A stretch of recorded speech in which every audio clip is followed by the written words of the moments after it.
দিন যত যাচ্ছে তত যেন নিজেকে বড় একা একা লাগছে।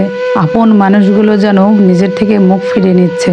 কাছের মানুষগুলো যেন বুঝিয়ে দিচ্ছে পৃথিবীতে তুমি বড়ই একা, কেউ কারণ নয়। অপরাধ না করেও কেন জানি অপরাধী হয়ে আছি। বুঝতেই পারছি না এটা কি আমার সময় খারাপ নাকি আমার কপালই খারাপ। ধৈর্য ধরে রাখতে রাখতে যেন ধৈর্যকে একসময় হারিয়ে ফেলছি, নাকি ধৈর্যই আমাকে হারাচ্ছে। আমি কিছুই জানছি না বা বুঝতেছি না। তো বন্ধুরা, তোমরা সবাই কেমন আছো? আশা করি সবাই ভালো আছো। ঝিনাইদহ জেলার ছোট্ট একটি শহর থেকে আমি তন্নি তোমাদেরকে জানাই আমার ব্লগের পক্ষ থেকে অনেক অনেক শুভেচ্ছা, অনেক অনেক ভালোবাসা।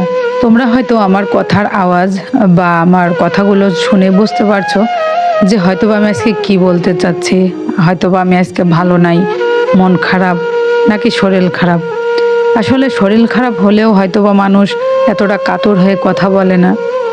যখন মানুষের আঘাত লাগে বুকে তখনই হয়তোবা কাতর হয়ে পড়ে। হয়তোবা তার মুখ থেকে কথা বের হয় না যখন সে অতি কষ্টে থাকে। আসলে আমি কখনো শেয়ার করতে চাইনি তোমাদের সাথে যে আমি কতটা ভালো আছি। এটা সবসময় হয়তোবা তোমরা দেখেছো, কিন্তু কখনো এটা দেখায়নি যে আমি কতটা খারাপ আছি বা আমি আজকে ভালো নেই। কেন ভালো নেই সেটাও কিন্তু আমি তোমাদের সাথে বলিনি, কিন্তু কেন জানি আজকে মনটা বলছে যে তোমাদের সাথে উজাড় করে সবকিছু শেয়ার করি। এতটা অল্প বয়সে যে কষ্টগুলো এতগুলো পাবো কখনো ভাবতেই পারিনি। কষ্টের পরিমাপটা যেন বয়সের তুলনায় অনেক বেশি হয়ে গিয়েছে। বয়সের চাপের চাইতে আমার মনে হচ্ছে বুকে যে পাথর জমে আছে সেই পাথরের চাপটা যেন আমার কাছে একটু বেশি লাগছে।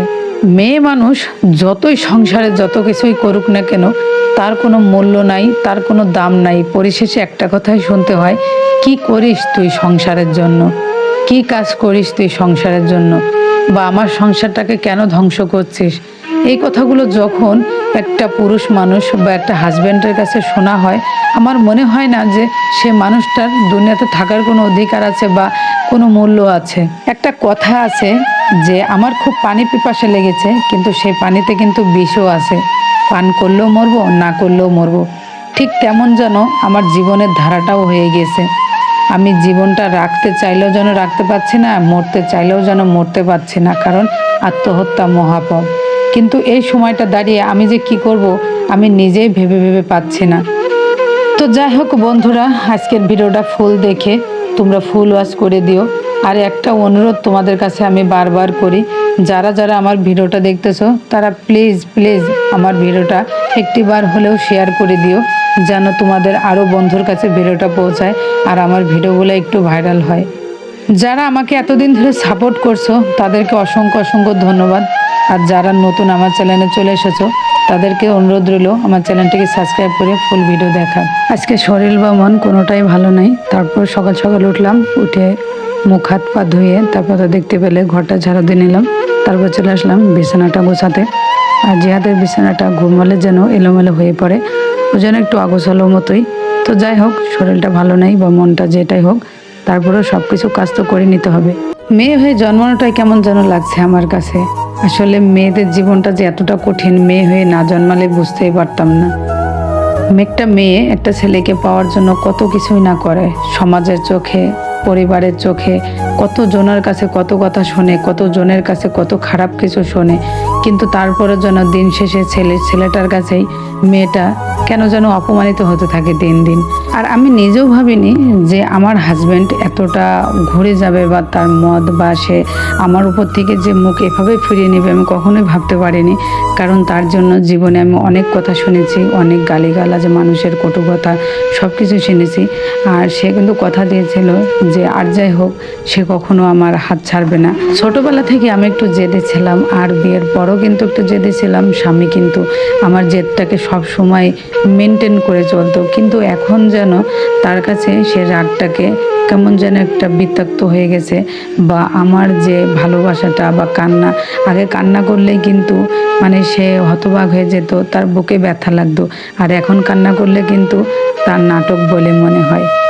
বিছানা টিছানা গুছিয়ে চলে আসলাম কিছু কাপড় চোপড় নিয়ে। কালকে তো অনেকগুলো কাপড় চোপড় এক জায়গায় করেছিলাম, যেগুলোকে ধোবো, কারণ অনেক দিন বৃষ্টির মধ্যে ঝড়ের মধ্যে ধোয়া হয়নি, কেমন একটা কালছিটেপনা হয়ে গেছে। তাই অনেক কাপড় চোপড় আজকে ধুয়ে নিলাম, যেহেতু হাতের জন্য পারি না। আমার এক হাতে একটু ভেঙে গিয়েছিল, একটু প্রবলেম, জোর দিয়ে কোনো কাজ করতে পারি না। তারপরও সাহস করে নিয়ে নিলাম অনেকগুলো কাপড়, 2 বালতি হয়েছিল অবশ্য কাপড় চোপড়গুলো। এদিকে দেখি টবগুলোকে জিহাদ নিচে রেখেছিল, তো নিচে রাখলেই অনেকটা নোংরা হয়ে যাবে, এজন্য আমি একটু উপরে তুলে দিচ্ছিলাম। তো একটা টব তো আমি উপরে তুলতে পেরেছিলাম, আর আরেকটা টব যেটা ভারী ছিল মানে বড় সাইজের, ওটা তুলতে পারি নাই, তো 2 হাত দিয়ে পরে ওটাকে তুলে নিলাম আর কি। এখানে সকালবেলা কিছু খাইনি, প্রচুর ক্ষুধা লাগছিল, পেটের ভিতর যেন কেমন একটা অসহ্য হচ্ছিল, মাথার ভিতর খুব যন্ত্রণা করছে। কালকে একটু বিকেলে সবাই মিলে যখন আম খেয়েছিলাম, কিছু আম রয়েছিল, সে আমগুলো একটু কালচে বানা হয়ে গেছিলো, কিন্তু একটু ধুয়ে নিয়েছি, ধুয়ে একটু ঝাল দিয়ে খাচ্ছি যাতে মাথা যন্ত্রণাটা কমে। যত পারছি নিজেকে একটু সামলিয়ে নেওয়ার চেষ্টা করছি, কারণ কোনো ভুল সিদ্ধান্ত মানুষকে হয়তো বা অনেক ধ্বংসের দিকে নিয়ে যায়, তাই যেন কোনো ভুল সিদ্ধান্ত নিতে না পারি, তাই মনটাকে একটু ভালো রাখার চেষ্টা করছি।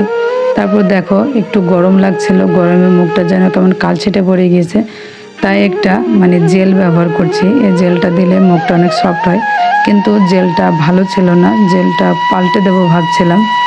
আমি আগে এর জেল ব্যবহার করেছি, কিন্তু এটা না, আরেকটা ছিল। তারপর চলে গেলাম যে কাপড় চোপড়গুলো কেচে দেওয়ার জন্য আমি ভিজেছিলাম, সেগুলো তো কাঁচা হয়ে গেছে। আর কাচতে গেলে না আমি প্রচণ্ড ভিজে যাই, কাপড় চোপড় সব কিছু ভিজে যায় আমার, তখন গোসল না করলে যদি ঠান্ডা লেগে যায়, এর জন্য দেখো একেবারে গোসল করে বের হয়ে গেছি ছাদে কাপড় চোপড়গুলোকে মেলে দিতে।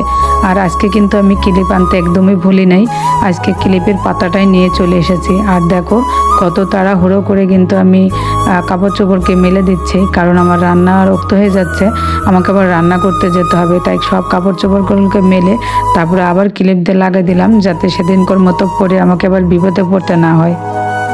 তারপরে এই যে দেখো ছাদ থেকে, আমি ছাদটা তোমাদেরকে একটু দেখাচ্ছি, এই যে ছাদ থেকে আমি সিঁড়ির লাইনটা হচ্ছে এটা হচ্ছে 5 তলার উপরে ছাদ, আর আমরা হচ্ছে থাকি 3 তলায়।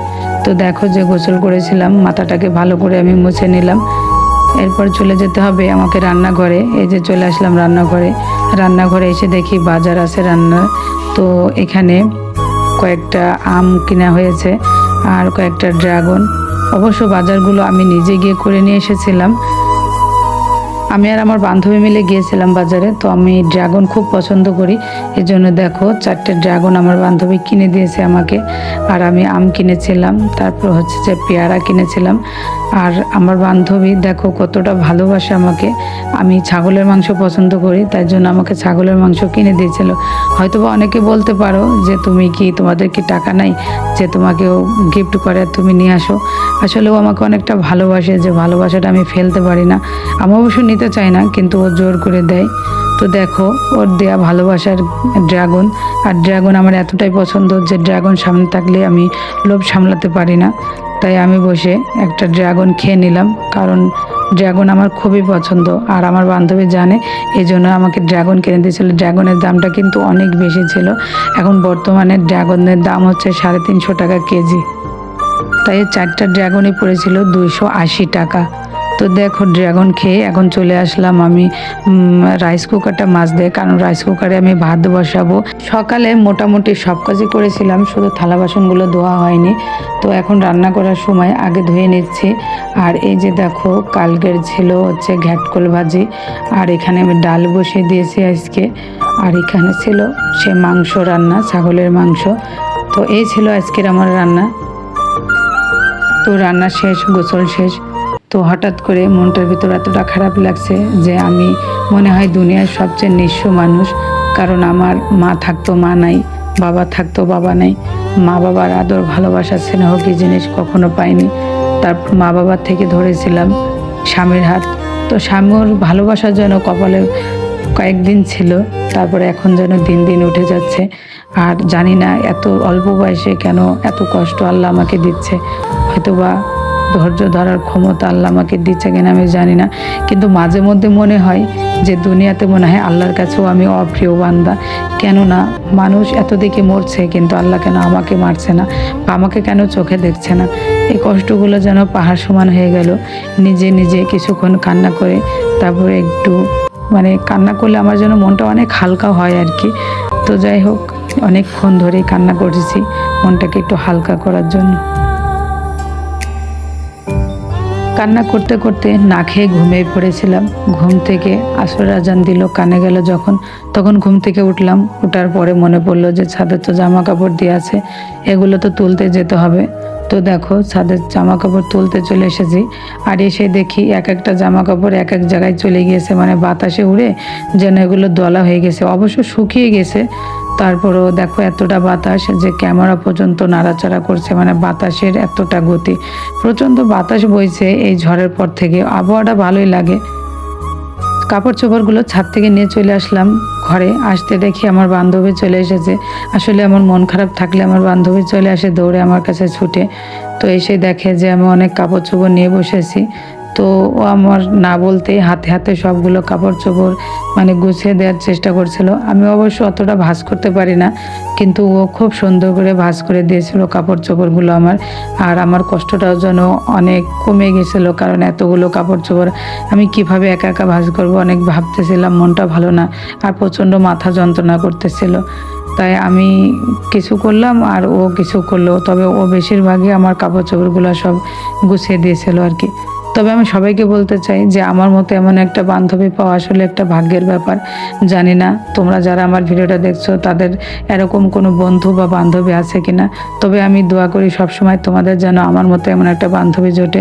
তবে আল্লাহর কাছে লাখ লাখ শুকর যে আল্লাহ এত কষ্টের মাঝেও তুমি আমাকে এমন একটা দেবদূতের মতো বান্ধবী পাঠিয়েছো, এটাতেই তোমার কাছে আমি অনেক শুকরিয়া জানাই। আসলে আল্লাহ আমার প্রতি কখনোই নিরাশ হয় না, আমি এটা জানি। আল্লাহ যখন আমাকে এক সাইড থেকে নিরাশ করে তখন আরেক সাইড দিয়ে আবার খুশি করে দেয়। তেমন হচ্ছে আমার বান্ধবী। পৃথিবীর সব মানুষ আমাকে ঘৃণা করলেও আমার বান্ধবী কখনোই আমাকে ঘৃণা করে না। এটা ভেবেই যেন আমার মানে কষ্টের জায়গায় অনেক সুখ আসে বা মনটাকে অনেক শান্তি দিতে পারি। তো আল্লাহ আমার বান্ধবীকে দীর্ঘ হায়াত দিক, তাকেও বাঁচিয়ে রাখুক, সয় সম্পত্তির মালিক করুক, তার মনের আশা পূর্ণ করুক, এটাই আমি চাই। টুকটুক করে দেখো দুইজন সব কিছু গুছিয়ে নিচ্ছে। আমি যেগুলো গুছাইছি ও আবার রিপ্লে আবার সুন্দর করে আমার এগুলো গুছিয়ে দিয়েছিল। আর আমি আমার জামা কাপড়গুলো আলাদা করে রেখেছিলাম, আর আমার বান্ধবী আমার হাজব্যান্ড আর জেহাদেরগুলো এক জায়গায় করছিল। তো বন্ধুরা ভিডিওটা আর লং করবো না, আজকে ভিডিও এ পর্যন্ত রাখবো। যদি আমার ভিডিওটা ভালো লাগে অবশ্যই একটা লাইক কমেন্ট শেয়ার করে দিয়ে যাবে। আর তোমরা আমাকে একটু বসে বসে সাপোর্ট করো।